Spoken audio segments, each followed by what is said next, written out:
It's always pay your debts until the topic of reparations comes up.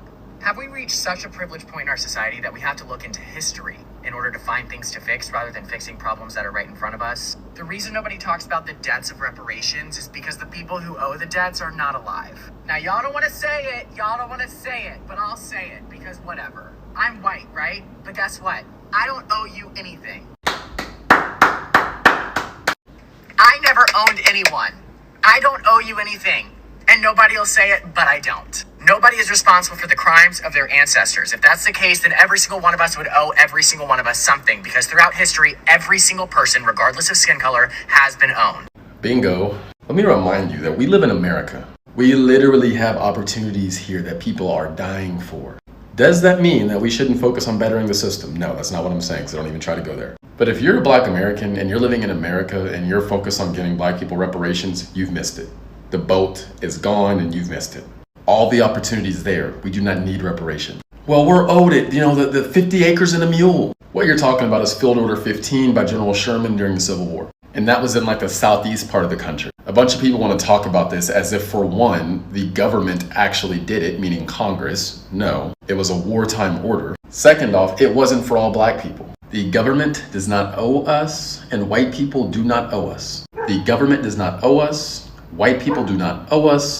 The vast majority of white people were not even slaveholders. You have every opportunity here to go build the life you want to build. Stop letting people tell you you don't have the opportunity. You do. And stop wanting people that never had anything to do with something to pay you for something they never did. There are so many things that I could say about these two men and their understanding when it comes to the issue of reparations, the owing of debts, the issue of ancestors paying or descendants of those ancestors paying for the debts that they did to our ancestors. There's so much that I could say to that.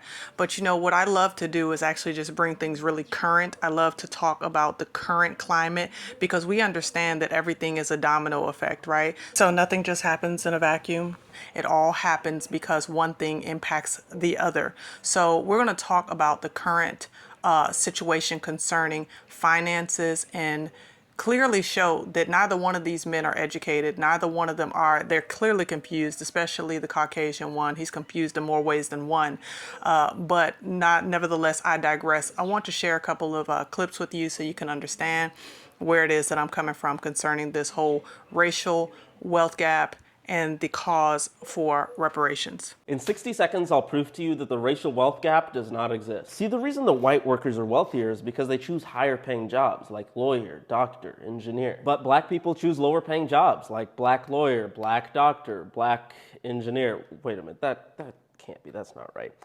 Hey Siri, explain the racial wealth gap. I found this on the web. Okay, so before the Fair Housing Act became a thing in 1968, lenders could choose not to sell a home to a Black person just because they were Black. So when homes in the 1960s were selling for $12,000, guess who didn't get to buy those cheap family homes on government subsidized loans? And most Americans accumulate generational wealth through home ownership, but because Black families were denied that opportunity for decades, they were never able to catch up. So by 2020, those $12,000 homes had appreciated to more than $330,000, which explains the huge racial wealth gap. But as an immigrant from Uganda who came here with nothing and is now financially independent at 22, I share realistic ways to get smarter with your money regardless of your race, age, or financial situation. So if that's something that interests you, hit the follow button. Anyway, I made some chapati. It's a pretty common bread in Uganda. Credit goes to my mom though for the secret family recipe.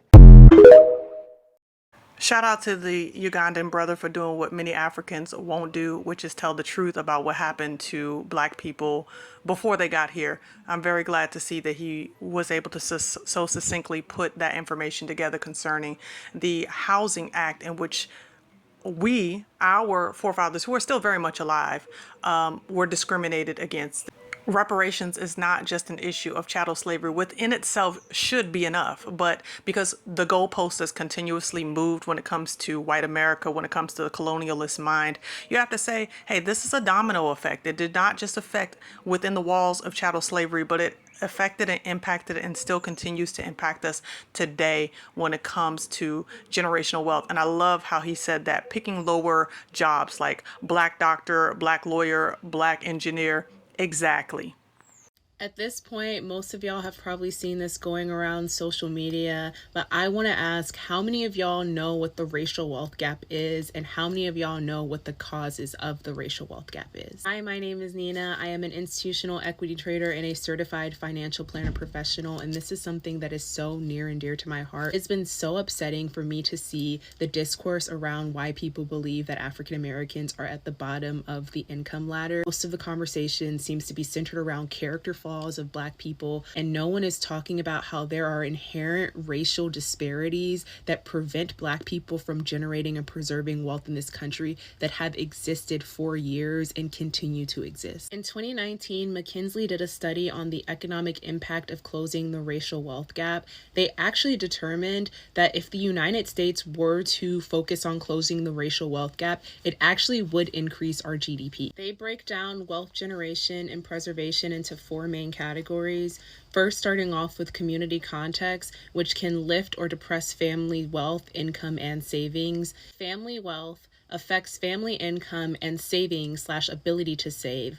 Aggregated family wealth helps contribute to and form community context. Family income affects disposable income available to save. Lastly, family savings affects a family's ability to save and transfer wealth for the next generation. Research into these categories are showing that for Black people in this country, the quality of life is decreasing, while for white people in this country, the quality of life is improving.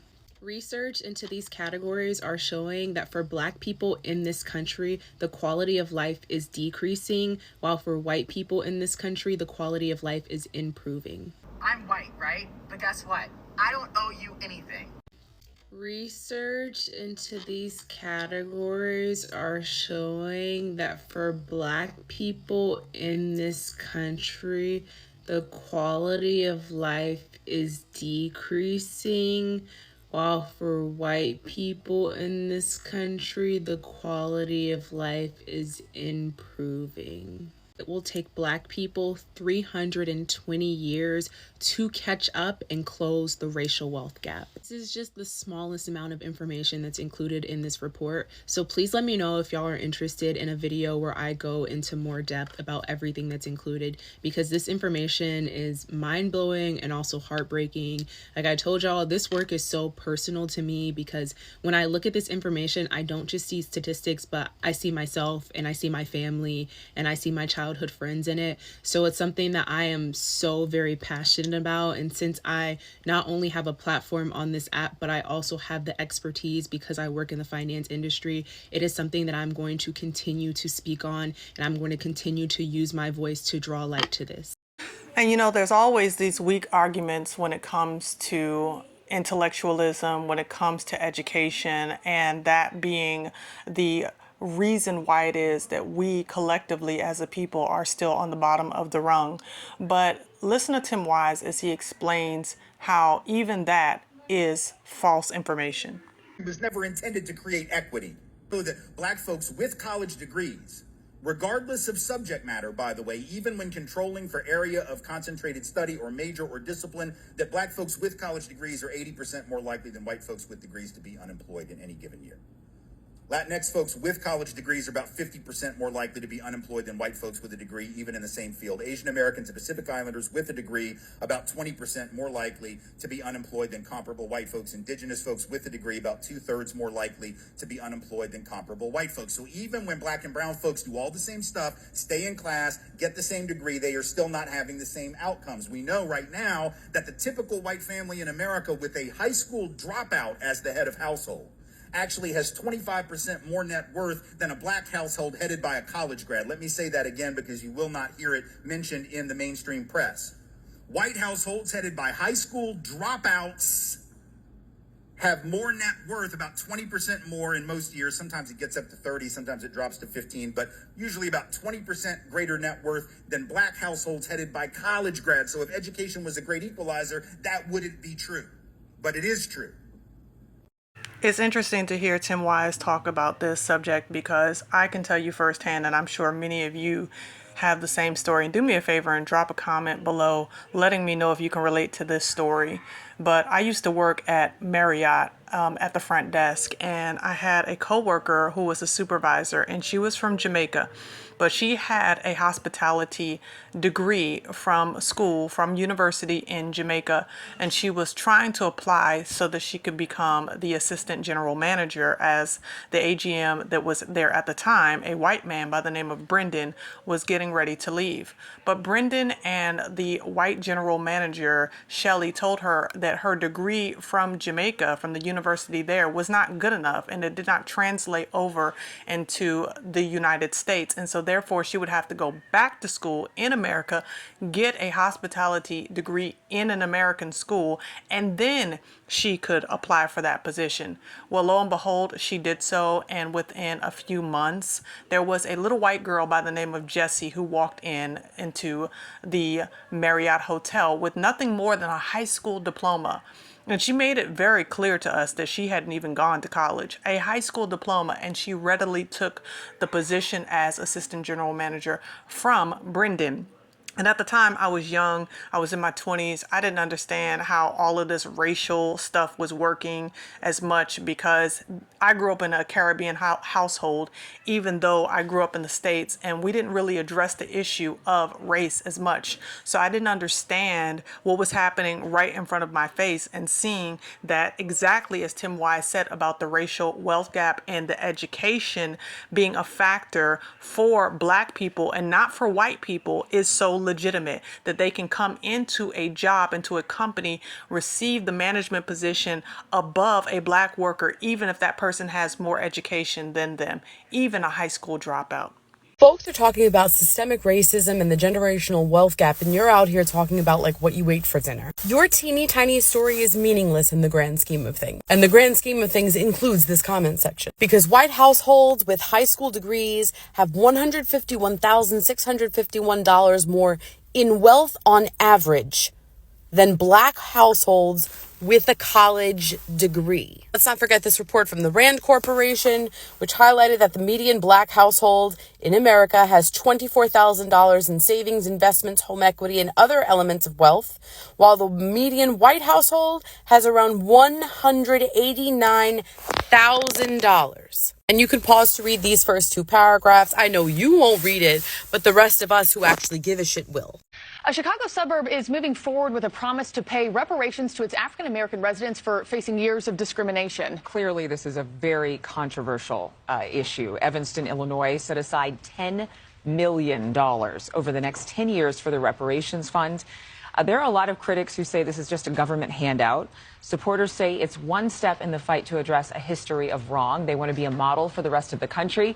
And Nick is here with a closer look. Evanston is the first to do this, right? They are indeed, Adrian, and it could be a test run for the entire country. Communities throughout the country are keeping a close eye on Evanston, Illinois. That's because the Chicago suburb is doing what they said they were going to do: pay reparations to Black residents that dealt with discrimination decades ago, a move considered by many to be a test run for the entire country.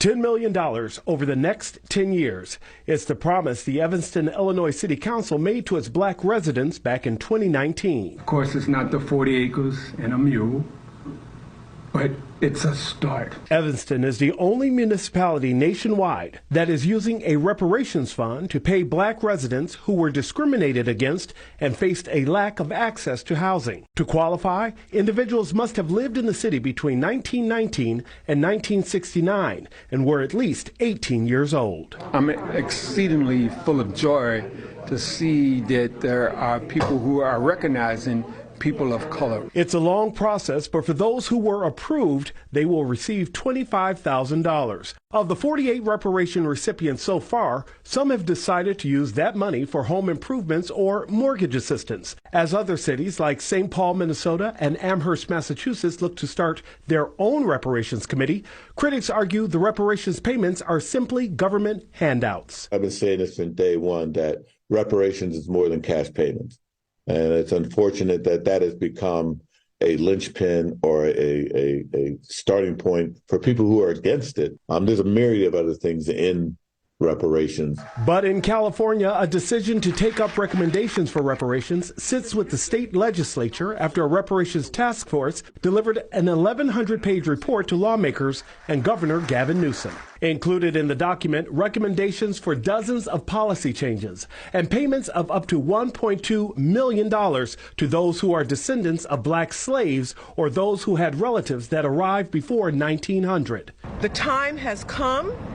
America must step up. It's not just the well-being of people of African ancestry that is on the line. It is the very heart and soul of this country. Adrian and Mark, in each of these places where reparations are being considered, questions remain among them. Who will pay for it? And where will the money come from? As for the city of Evanston, they're funding their reparations program through marijuana and real estate transfer taxes. Back to you. All right, Nick, thanks so much. A few moments later. A Chicago suburb is facing a lawsuit for paying out reparations to its black residents. Evanston, Illinois became the first municipality in the U.S. to launch a government-funded reparations program. But a conservative group has filed a class action lawsuit claiming the program discriminates against non-black residents. For more on this, let's bring in Emmanuel Felton. He's a race and ethnicity reporter for the Washington Post who has been covering this story. What are the grounds for this lawsuit? Yeah, so the conservative group Judicial Watch argues that this program discriminates against non-black residents of Evanston. So under Evanston's reparations program, if you lived in the city between 1919 and 1969, or you're the descendant of someone who did, and you're black, you qualify for reparations, because the argument is during those 50 years, Evanston instituted a bunch of racist, segregationist housing policies that deprive wealth from the black residents of town. So they're saying this is our effort to rebuild the wealth that we deprive from you. Whereas Judicial Watch says, you haven't proved exactly who was harmed by these policies. And so by opening it up to all black residents, you're discriminating against non-black residents. And this is really part of a larger wave of conservative challenges against programs that came up after George Floyd's murder, right? So we're seeing, with the last year's Supreme Court decision in the affirmative action case, that the courts are very weary of these programs that give benefits to certain ethnic groups. And that's sort of having a clash with all of these programs, both in the government and in private sector. Like, just recently this week, a program that was going to give black women in Georgia who were starting businesses grants was struck down by an appellate court. So there's sort of a clash here between, how do we fix our age-old problems of racial discrimination in a way that really satisfies a federal judiciary that's really only interested in race-blind policy. Do you think the city will fight this all the way? I mean, what are they vowing to do? That's what they're saying. They refuse to comment for the story, citing pending litigation, but they're saying they vehemently support this program. And they're looking to fight it all the way up. And, it's a program that they're very proud of. Evanston is very proud of being the first in the nation to institute something like this. So even when certain cities in America try to do the least, the absolute least, pennies, to show that they're sensitive to the plight of black Americans, there's always going to be a white supremacist conservative organization that says, no, I don't think so. We're going to use the very law that was supposed to be for you to come against you so that we don't have to pay out reparations. But what's funny to me, when I heard that white guy talk about what they don't owe because of ancestors and yada yada this and that, what happens when it's very clear and apparent that they do owe? How do they respond then? Let's find out. Another day, America reminds you who they are and will let you down. The Oklahoma Supreme Court ruled 8-1 that the grievances filed by the survivors of the Tulsa Race Massacre to get just compensation and reparations does not fit within the public nuisance law of Oklahoma, and that there was no unjust enrichment. I talked about this earlier, how an Oklahoma lower court said that just because you're part of an historical event doesn't mean you are due reparations. This fight for reparations for the survivors of the Tulsa Race Massacre has been going on for years. There used to be 3 survivors. Now there's only 2 because one of them, Van Ellis, died at the age of 102 last year. And the remaining two are 109 and 110. And one of the survivors, Viola Fletcher, said that she has not gotten over it because it ruined her life, a chance to get an education and a better job being a nurse. These people's lives were ruined, destroyed, and the state of Oklahoma doesn't even have the bare decency to give them what is owed. They don't have the decency to make things right. Let this just be a reminder, Black folks, America will always let you down. Let me remind you that we live in America. We literally have opportunities here that people are dying for. Van Ellis died at the age of 102 last year. I don't think that we quite understand the severity of the fight against paying the debt that is owed. When I have this conversation, even with people like this guy right here, they just really don't get it because they have tricked themselves into believing that if they pull themselves up by their bootstraps that they will be able to be just fine, and when if they do everything that America tells them that they are supposed to do, that they will be just fine. Well, I'm going to share with you one woman who did just that. She created an entire fund called the Fearless Fund. Phenomenal sister. And this is what America did to her. My initial thought, I didn't think that this was real, but once I realized that it was, I was aware that it was definitely an attack to dismantle and address our economic freedom as people of color. But I knew the moment it happened that we would continue to do the amazing work that we do. You didn't think it was real? What did you think it was? What did you think? When the emails came through, I honestly thought it was ChatGPT. You did? Yes. You thought maybe you were being punked sometime? Yes. So now that you know that it is real, what's your response? What are you all planning to do? Oh, our response is simple. We plan to continue to do the work that we do for women of color. As you stated before, women of color are the most founded entrepreneurial demographic. They are just the least funded. Yeah, I'm Arian Simone. I'm serves as the CEO and co-founder of the Fearless Fund, the nation's first venture capital fund that's built by your work. women of color for women of color. Yes. Yes, we're backed by JPMorgan Chase, MasterCard, PayPal, Pasco, and a host of others. We've deployed millions to Black and brown women in this country. And we are up against a serious fight right now. I'm in a federal lawsuit. We are inaugural defendants of one of the most defining lawsuits of our time. Yes, and we are back in court this January. Win or lose, we are headed to the Supreme Court. We're in federal appeals. Where are you in court? We're in court, the district court, we were in court in September. They appealed, so we're now in court, the 11th Circuit, which I know you're familiar with the 5th and the 11th Circuit in Florida, January 31st. So if we win that day, they're appealing to the Supreme Court, and if we lose, we have to appeal to the Supreme Court. So that's where this case is going. Don't have a choice. And think of Constance Baker Miles. See, this is the connections, right? Because, one of the reasons I was so inspired by her and Thurgood and Charles Hampton, because they understood the power of the law to make real the promise, right? And so we got to fight in the court, we got to fight on the streets. Yes. Right? But I know of your work, and I want to make sure that we follow up because access to capital has been one of my main areas of focus for minority-owned businesses.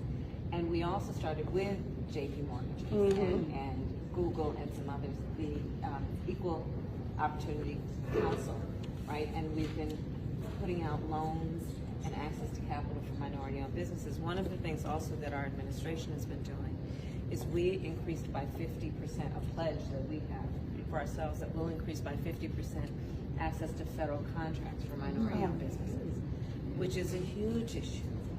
And part of what I would like your help with as leaders in this whole space is to get the word out to minority-owned businesses that these opportunities are available and exist, because that's always been part of the problem, right? As you saw in that clip, this dear sister, Ariane Simone, was trying to communicate to VP Kamala Harris what she was facing with the Fearless Fund and going to court, being battled because she wants to fund Black-owned women businesses, and the tone deafness of the VP and not understanding the significance of the impact that this lawsuit would have on Black-owned businesses and even much more. It's because Kamala plays by the same rules that that man who is the grifter plays by, and that is the system of keeping colonialist powers in place so that we as a people, as a collective could stay down. But I'm going to show you a little bit more about Ariane Simone because this Fearless Fund is a major fight and it has major consequences. You guys, I'm taking some time to talk to you all about this court case. Because so many of my friends and people I work with, they're like, Erin, we don't think people understand the magnitude of what is going on. If you've been following me, you know that my company right now is companies, more than one, are being sued for alleged discrimination. And the people who are suing us are using this as a baseline case to try to remove anything that is race-based. So in this suit, we're basically being alleged for discrimination because we support a grant program that is for Black women.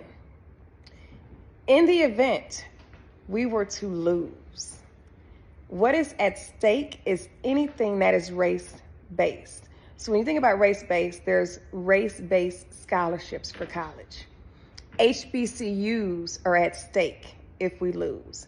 I was just speaking at the National Black Caucus for State Legislators on a panel called Urgency for Equity and Reparations. And when we got done speaking, a lady stood up and said, I don't think you all understand. If the Fearless Fund were to lose, all this legislation you guys wrote about reparations, it doesn't even matter because it's race-based. I don't think you all understand. If the Fearless Fund were to lose, all this legislation you guys wrote about reparations, it doesn't even matter because it's race-based. So anything that is race-based, set-aside programs, minority grant programs, so many things are at stake because right now, if we win, we win. We are winning for everybody. But if we lose, then everybody is affected by our loss. Then everybody loses. So much is at stake, you guys, with this court case. I need you all to share this video. I need you to sound the alarm. The people who are suing us have billions of dollars to back their cause. We need billions of dollars to back our cause. Be sure to click the link above and donate to our foundation. It takes money for us to get the word out, to make sure that there is awareness, campaigns about what is taking place. It takes bandwidth, people, capacity. We need your voice. We need 3 Ps. Pens for petition. We need prayers, of course, that should have been 1. And then we need paper. Be clear, this takes your voice, your pen, and your paper in order for everything to be a success for the Fearless Fund. Because a win for the Fearless Fund is a win for all. But a loss for the Fearless Fund is a loss for all. And we must win. Unfortunately, by the time I found out about the Fearless Fund, it was already too late. And this is the result. The Fearless Fund has been blocked from giving grants only to Black women in what's considered a victory for DEI critics and a major blow to the Black woman-owned venture capital firm. This lawsuit was filed by conservative activist Edward Bloom, whose group was also behind court cases that led to the Supreme Court striking down affirmative action in college admissions. Regarding the Fearless Fund, Bloom said, programs that exclude certain individuals because of their race are unjust and polarizing. Fearless Fund co-partners Ariane Simone and Ayanna Parsons said they are evaluating their options. Their attorney said today's decision is not the final outcome. It is a preliminary ruling without a full factual record. Alfonso David said this is also the first court decision in post-Civil War civil rights law that has halted private charitable support for any racial or ethnic group. Fearless Fund was founded by Black women to back Black women who received less than 1% of the $215 billion in venture capital funding last year, who received less than 1% of the $215 billion in venture capital funding last year, who received less than 1% of the $215 billion in venture capital funding last year, according to USA Today. Marion Simone was honored at Black Enterprises Disruptor Summit in May. People are alleging that we are being discriminatory, and they are trying to make what we do day to day illegal. But do not worry, we will continue to be disruptors, we will continue to be disruptive, and we will continue to stand against this disruption. Stay posted for the latest developments in this story at blackenterprise.com. So when you hear clowns speak, understand that they were not assigned to educate. They were designed to entertain, because at the end of the day, when people are saying things that they have no real understanding of, that's exactly what they are. They're clowns. And this clown right here that you see in front of you is speaking out of the side of his neck.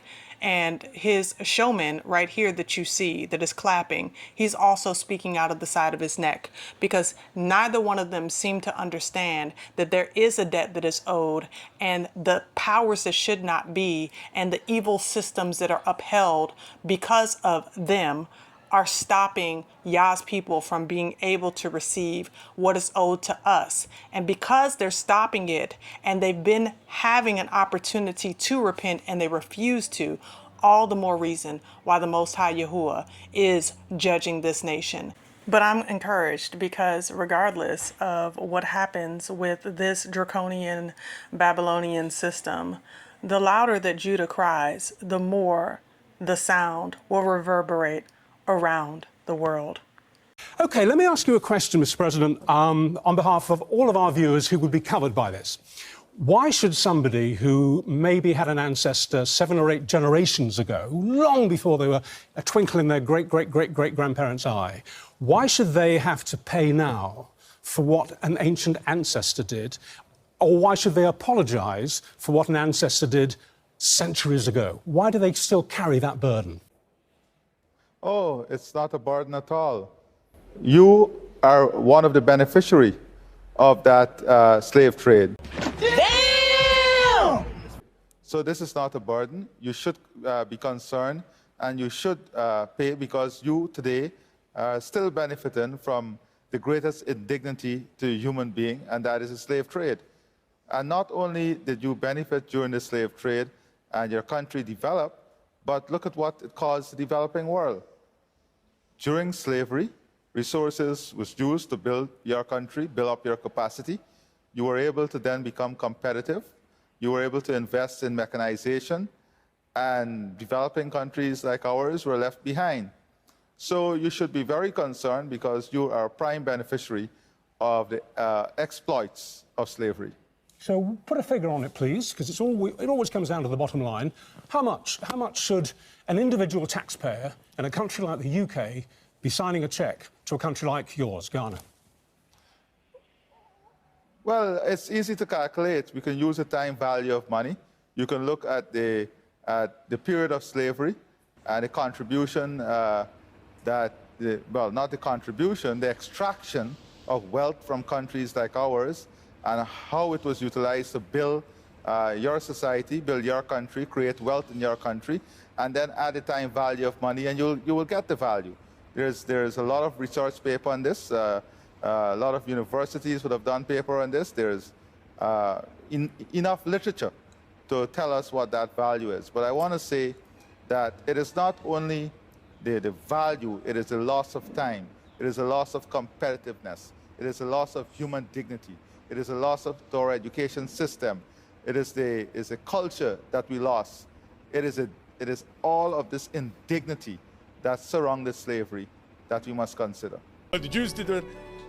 They received full reparatory justice to this day. Do not compare us.